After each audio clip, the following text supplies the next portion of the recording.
அகிலம் நியூஸ் நேயர்களுக்கு வணக்கம். இன்றைய நாளுக்கான இரவு நேர பிரதான செய்திகள். முதலில் தலைப்புச் செய்திகள். அறிகுறிகள் தென்பட்டால் வீட்டிலேயே இருக்கவும் இலங்கை மக்களுக்கு அவசர எச்சரிக்கை. அரச ஊழியர்களுக்கு அமைச்சர் வழங்கியுள்ள அறிவுறுத்தல். தொடருந்துடன் மோதுண்ட முச்சக்கர வண்டி சம்பவ இடத்திலேயே பலியான ஒருவர். அலைப்பட்டியில் துப்பாக்கி சூட்டில் சிறுவன் உயிரிழந்த சம்பவம் சந்தேக நபர்களை கைது செய்ய உத்தரவு. நாட்டின் பல பகுதிகளுக்கு விடுக்கப்பட்டுள்ள சிவப்பு எச்சரிக்கை. யாழில் சட்டவிரோத கடற்தொழிலில் ஈடுபட்ட மூவர் கைது. 2 மாவட்டங்களுக்கு விடுக்கப்பட்ட நிலச்சரிவு முன்னெச்சரிக்கை. ஸ்ரீலங்கன் ஏர்லைன்ஸை ஒத்த போலி இணையதளம் கண்டுபிடிப்பு மக்களுக்கு வெளியான எச்சரிக்கை. அமைதிக்கான நடைபயணம் 3 நாட்களுக்கு மூடப்படும் இறைச்சி மற்றும் மதுபான கடைகள். தொடர்பான விரிவான செய்திகள். உலகம் முழுவதும் வெப்பநிலை அதிகரிப்பு மற்றும் பிற காரணங்களினால் சுவாச நோயாளிகளின் எண்ணிக்கை வேகமாக அதிகரித்து வருவதாக விஞ்ஞானிகள் கூறுகின்றனர். மகரந்த பருவம் நீடிப்பு மற்றும் மகரந்தத்தின் வீரியம் அதிகரிப்பு காரணமாக சுவாச நோயாளிகளின் எண்ணிக்கை வேகமாக அதிகரித்து வருவதாகவும் உலகளாவிய வெப்பநிலை அதிகரிப்பு சுவாசிக்கும் காற்றையும் கொடியதாக மாற்றி வருவதாகவும் சுட்டிக்காட்டுகின்றனர். இலங்கை போன்ற நாடுகளில் ஆண்டு முழுவதும் மகரந்த சேர்க்கை நடைபெறுவதால் வெப்பநிலை அதிகரிப்பு ஆண்டின் பெரும்பகுதிக்கு தாவரங்களை மகரந்தத்தை உற்பத்தி செய்ய தூண்டுகின்றது. இதன் காரணமாக ஒவ்வாமையினால் பாதிக்கப்பட்டவர்கள் ஆண்டு முழுவதும் அதிகரிப்பதாகவும் தெரிவிக்கப்படுகின்றது. கொழும்பு மற்றும் கண்டி போன்ற நகரங்களில் அதிகளவு காற்று மாசுபாடு உள்ளதுடன் காற்று மாசுபாடுகள் மகரந்தத்துடன் சேரும்போது ஒவ்வாமையை ஏற்படுத்தும் மகரந்தத்தின் திறன் பல மடங்கு அதிகரிப்பதாகவும் தெரிவிக்கப்படுகின்றது. இதுபோன்ற சூழ்நிலைகளிலிருந்து நம்மை பாதுகாத்துக் கொள்ள இலங்கை வாழ் மக்கள் பின்வரும் அறிவுறுத்தல்களை பின்பற்றுமாறு அறிவுறுத்தப்பட்டுள்ளது. இடியுடன் கூடிய மழையின் போது ஆஸ்துமா அல்லது சளி உள்ளவர்கள் முடிந்தவரை வீட்டிற்குள் இருக்க வேண்டும். மருந்துகளை பயன்படுத்துதல். ஒவ்வாமை உள்ளவர்கள் மழைக்காலம் தொடங்குவதற்கு முன்பு மருத்துவர் பரிந்துரைத்தபடி ஒவ்வாமையை கட்டுப்படுத்தும் மருந்துகளை பயன்படுத்த வேண்டும். அதிக மகரந்தம் உள்ள காலங்களில் வெளியே சென்றால் N95 வகை முகக்கவசத்தை அணியலாம். மேலும் மகரந்தம் வீட்டிற்குள் நுழைவதை தடுக்க ஜன்னல்களை மூடி வைக்கவும். முடிந்தால் காற்று சுத்திகரிப்பான்களை பயன்படுத்தவும். ஏதேனும் சுவாச சிரமங்கள் இருந்தால் அதனை சளி என்று புறக்கணிக்காமல் வானிலை மாற்றங்களுக்கு ஏற்ப உங்கள் உடல்நல பழக்க வழக்கங்களை மாற்றுவது அவசியம். மழை நாட்களில் உங்களுக்கோ அல்லது உங்கள் குடும்பத்தில் உள்ள ஒருவருக்கோ சுவாசிப்பதில் சிரமம் ஏற்பட்டால் உடனடியாக மருத்துவ உதவியை நாடுமாறும் அறிவுறுத்தப்பட்டுள்ளனர். சிங்கள மற்றும் தமிழ் மொழிகளை படித்த ஊழியர்கள் அதனை பணிகளை பயன்படுத்துவது குறித்து ஒரு பின்தொடர் பொறிமுறையை நடைமுறைப்படுத்துமாறு நீதி மற்றும் தேசிய ஒருமைப்பாட்டு அமைச்சர் ஹர்ஷன நாணயக்கார அரச ஊழியர்களுக்கு அறிவுறுத்தியுள்ளார். தேசிய மொழி கல்வி மற்றும் பயிற்சி நிறுவனத்தில் அதிகாரிகளுடன் அண்மையில் நடைபெற்ற கலந்துரையாடலின் போது அவர் இந்த விடயத்தை தெரிவித்துள்ளார். இதன்போது அவர் மேலும் தெரிவிக்கையில், புதிய மொழிகளை கற்கும் அரச ஊழியர்களின் திறன்கள் தொடர்ந்து பயனுள்ளதாக இருப்பதை உறுதி செய்வதற்காக அவர்கள் வழக்கமான முன்னேற்ற மதிப்பாய்வுகளுக்கு உட்படுத்தப்பட வேண்டும். சிங்களம் மற்றும் தமிழ் மொழிகளை கற்ற அரசு ஊழியர்கள் தங்கள் பணிகளில் அத்திறன்களை உண்மையில் எவ்வாறு பயன்படுத்துகின்றார்கள் என்பதை மதிப்பிடுவதற்காக 3 அல்லது 4 ஆண்டுகளுக்கு ஒருமுறை ஒரு பின்தொடர் செயல்முறையை நடைமுறைப்படுத்த வேண்டும் என்று அவர் குறிப்பிட்டுள்ளார். வவுனியா தாண்டிக்குளம் தொடருந்து நிலையத்திற்கு அருகில் இடம்பெற்ற முச்சக்கர வண்டி விபத்தில் பெண்ணொருவர் உயிரிழந்துள்ளார். குறித்த விபத்து இன்று பிற்பகல் இடம்பெற்றுள்ளது. இந்த விபத்தில் முச்சக்கர வண்டி சாரதி படுகாயமடைந்து வைத்தியசாலையில் அனுமதிக்கப்பட்டுள்ளார். கொழும்பிலிருந்து யாழ்ப்பாணம் நோக்கி பயணித்த கடுகதி தொடர்ந்து தாண்டிக்குளம் பகுதியில் இன்று மதியம் சென்று கொண்டிருந்த போது குறித்த பகுதியில் உள்ள பாதுகாப்பற்ற தொடருந்து கடவியை கடக்க முற்பட்ட முச்சக்கர வண்டி ஒன்று தொடருந்துடன் மோதுள்ளது. இந்த விபத்தின் போது முச்சக்கர வண்டி பலத்த சேதமடைந்ததுடன் அதில் பயணித்த பெண்ணொருவர் சம்பவ இடத்திலேயே உயிரிழந்துள்ளார். தரணிக்குளம் பகுதியை சேர்ந்த ராசலிங்கம் தவமணி என்ற 75 வயதுடைய வயோதிப பெண்ணே இந்த விபத்தில் உயிரிழந்துள்ளார்.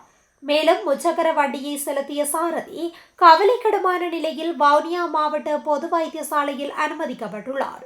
விபத்து தொடர்பான மேலதிக விசாரணைகளை வவுனியா போலீசார் மேற்கொண்டு வருகின்றனர்.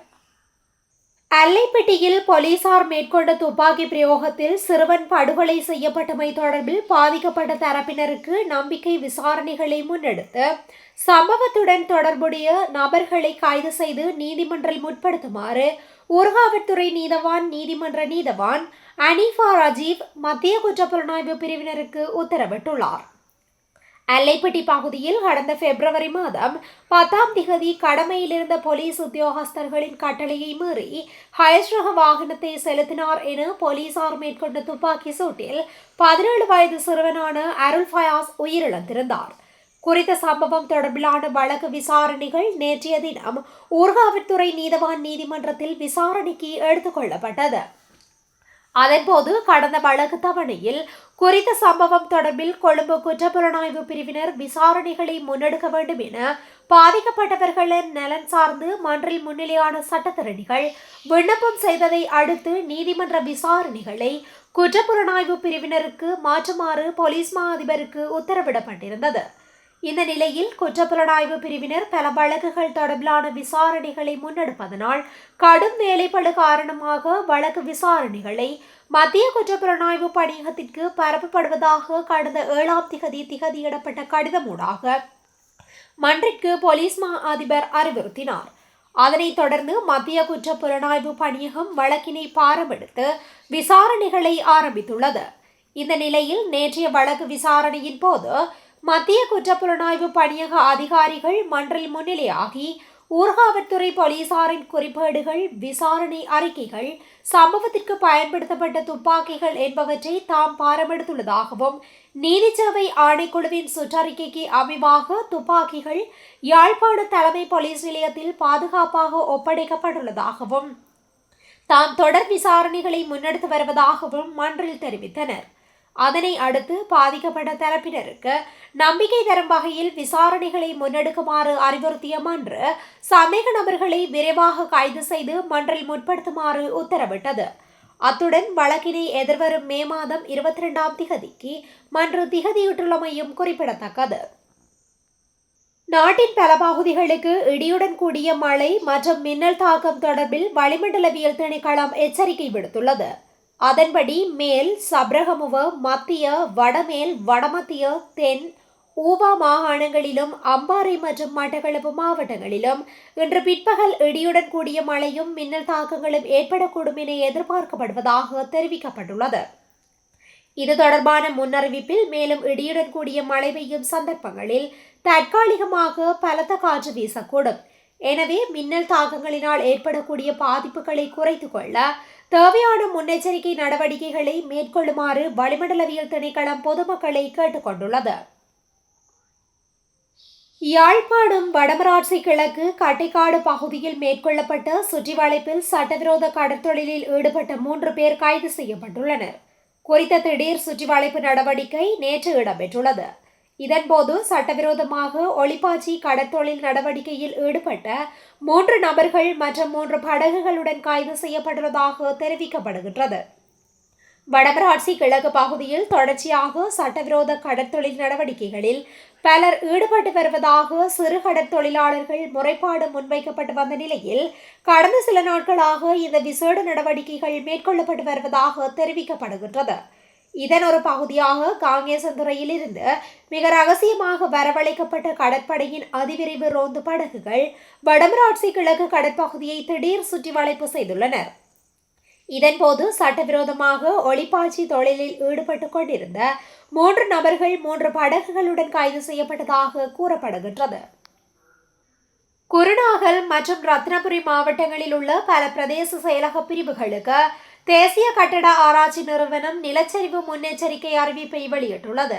இந்த முன்னெச்சரிக்கை இன்று மாலை 4 மணி முதல் நாளை மாலை 4 மணி வரை செல்லுபடியாகும் என்று தேசிய கட்டட ஆராய்ச்சி நிறுவனம் அறிவித்துள்ளது. அதன்படி பின்வரும் இடங்களுக்கு நிலச்சரிவு எச்சரிக்கைகள் விடுக்கப்பட்டுள்ளன. குருநாகல் மாவட்டத்தில் ரிடிகம பிரதேச செயலக பிரிவு, ரத்தினபுரி மாவட்டத்தில் குருவிட்ட, களவன, ரத்தினபுரி, நிவிதிகல, பெல்மதுல்ல மற்றும் எஹலியகொட பிரதேச செயலக பிரிவுகள் என்பனவாகும். ஸ்ரீலங்கன் ஏர்லைன்ஸ் நிறுவனத்தின் சேவையை போன்றே போலியாக வடிவமைக்கப்பட்ட இணையதளங்கள் மற்றும் கைபேசி செயலி மூலம் முன்னெடுக்கப்படும் நிதி மோசடி குறித்து இலங்கை காவல்துறை கண்டறிந்துள்ளது.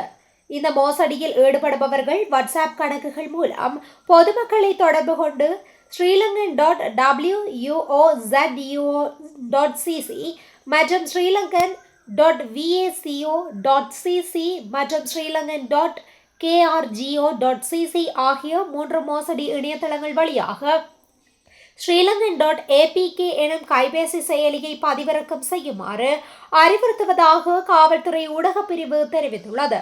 விசாரணையின்படி இந்த செயலியானது வங்கி தகவல்களை திருடும் ஒரு மென்பொருளாக செயல்படுவதாகவும் இதன் மூலம் மோசடியாளர்கள் ஒருவரது கைபேசியை எங்கிருந்தோ இயக்கவும் அதில் உள்ள தனிப்பட்ட தரவுகளை திருடவும் முடியும் என்பதும் தெரிய வந்துள்ளது.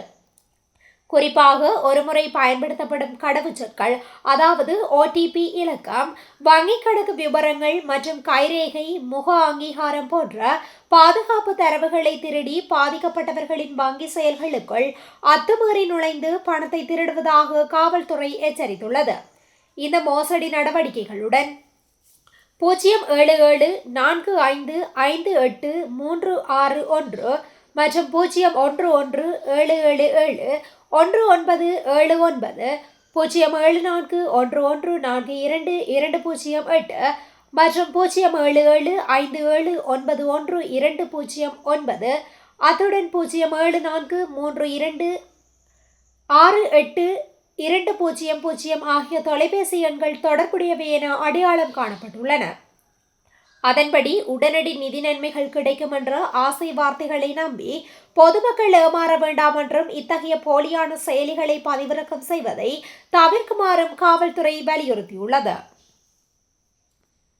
கேகாலை மாவட்டத்தில் பிக்குமார்களின் ஏஹிபசிகோன் அமைதி நடைபயணம் நடைபெறுவதை முன்னிட்டு ஏப்ரல் 24 முதல் 26 வரையிலான 3 நாட்களுக்கு சாலையோரங்களில் உள்ள அனைத்து மதுபான கடைகள், இறைச்சி கடைகள் மற்றும் மீன் விற்பனை நிலையங்களை மூடுவதற்கு உத்தரவிடப்பட்டுள்ளதாக தெரிவிக்கப்படுகின்றது. இந்த அமைதி நடைபயணம் கடந்து செல்ல உள்ள கடுகண்ணாவு முதல் பரகாபுல வரையிலான பிரதான வீதி பகுதிகளில் இந்த தடை நடைமுறையில் இருக்கும் என தகவல்கள் தெரிவிக்கின்றன. கேகாலை மாவட்ட செயலகத்தில் நேற்று நடைபெற்ற மாவட்ட ஒருங்கிணைப்பு குழு கூட்டத்தில் இந்த முடிவு எடுக்கப்பட்டுள்ளது. சுற்றுச்சூழல் அமைச்சரும் மாவட்ட ஒருங்கிணைப்பு குழுவின் இணைத் தலைவருமான தம்மிக படவெந்தி தலைமையில் நடைபெற்ற இந்த கூட்டத்தில் சப்ரகமுவ மாகாண ஆளுநர் சம்பா ஜானகி ராஜரத்னவும் கலந்து கொண்டுள்ளார். இந்நிலையில் ஆன்மீக நடைபயணம் நடைபெறும் காலப்பகுதியில் கொழும்பு கண்டி பிரதான வீதியை பயன்படுத்தும் வாகன ஓட்டிகள் ஒலிப்பான்களை ஒலிக்க வேண்டாம் என்றும் அமைச்சர் கேட்டுக்கொண்டுள்ளார். மேலும் இந்த நிகழ்வின் போது ஏற்படக்கூடிய போக்குவரத்து நெரிசலை கட்டுப்படுத்த காவல்துறையினரின் உதவியும் நாடப்பட்டுள்ளதாக குறிப்பிடப்படுகின்றது.